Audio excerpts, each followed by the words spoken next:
महिला और उसकी सौतेली बहन की शादी एक ही समय पर हुई। अप्रत्याशित रूप से उसे लेने आया आदमी एक कबाड़ी था। उसकी सौतेली बहन मुस्कुराई और कहा कि लग्जरी कार उसके लिए थी, लेकिन महिला ने तुरंत अपने सामने खड़े आदमी को पहचान लिया। जब वो डिलीवरी ड्राइवर के तौर पर काम करती थी तो उसे अक्सर कबाड़ इकट्ठा करते देखती थी। महिला कभी एक अमीर परिवार की बेटी हुआ करती थी, लेकिन शादी से पहले बच्चा होने के कारण उसे 6 साल पहले निकाल दिया गया था। गुजारा करने के लिए वो पैकेज डिलीवरी करने लगी।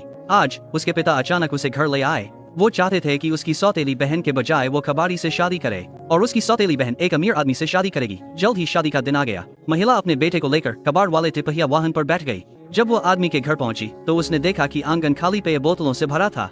सास उससे बहुत संतुष्ट थी। उसने ये भी कहा कि लड़का उसके बेटे जैसा दिखता था जब वो छोटा था। महिला ने इस परिवार में अच्छे से रहने का फैसला किया। एक नौकर ने उसे एक कप चाय दी। उसने एक घूंट लिया और देखा कि चाय बेहद उच्च गुणवत्ता वाली थी। सास ने कोने की ओर इशारा किया और कहा कि वहाँ और भी बहुत कुछ था। महिला चौंक गई। चाय की कीमत कम से कम करोड़ों में थी, लाखों डॉलर के साथ। फिर सास उसे रात के खाने के लिए रसोई में ले गई। उसने वहाँ कई महान शेफ को खाना बनाते देखा। सास ने कहा कि जब उन्होंने शादी के बारे में सुना तो वे खाना बनाने के लिए दौड़ पड़े। जब खाना परोसा गया तो महिला फिर से चौंक गई। पूरे भोजन की कीमत कम से कम लाखों डॉलर थी। वो पूरे जीवन पार्सल पहुंचाकर भी ऐसा खाना नहीं खरीद सकी थी। सास हंसी और बोली, यह तो बस एक साधारण देहाती खाना था। उसने यह भी कहा कि महिला को उसके बेटे से शादी करके गलत महसूस हुआ होगा। फिर उसने आदमी से उपहार लाने को कहा।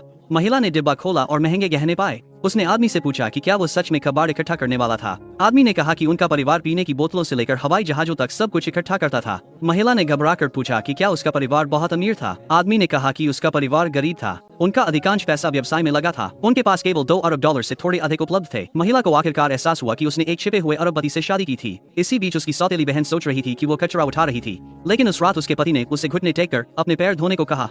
उसने मना करने की कोशिश की। उसके पति ने उसे धक्का देकर नीचे गिरा दिया और उसकी सेवा करने को कहा। उसने आज्ञा मानी, लेकिन फिर भी मानती थी कि उसने उस महिला से बेहतर शादी की थी। अगले दिन सास ने आदमी से अपनी पत्नी को कपड़े खरीदने के लिए ले जाने को कहा। उसने तुरंत इसकी व्यवस्था करने के लिए फोन किया। मॉल मैनेजर ने स्टाफ से कहा कि एक महत्वपूर्ण मेहमान आ रहा है। उसी पल सौतेली बहन और उसका पति अंदर आए। स्टाफ ने उनके साथ VIP जैसा व्यवहार किया। जल्द ही वो महिला अपने बेटे के साथ आ गई। उसकी डिलीवरी यूनिफॉर्म देखकर स्टाफ ने उसे नीचा दिखाया। सौतेली बहन ने इस पल का इस्तेमाल उसका मजाक उड़ाने के लिए किया। उनमें से कोई नहीं जानता था कि उस आदमी की असली पहचान सबसे अमीर आदमी की थी और वे जल्द ही कीमत चुकाएंगे।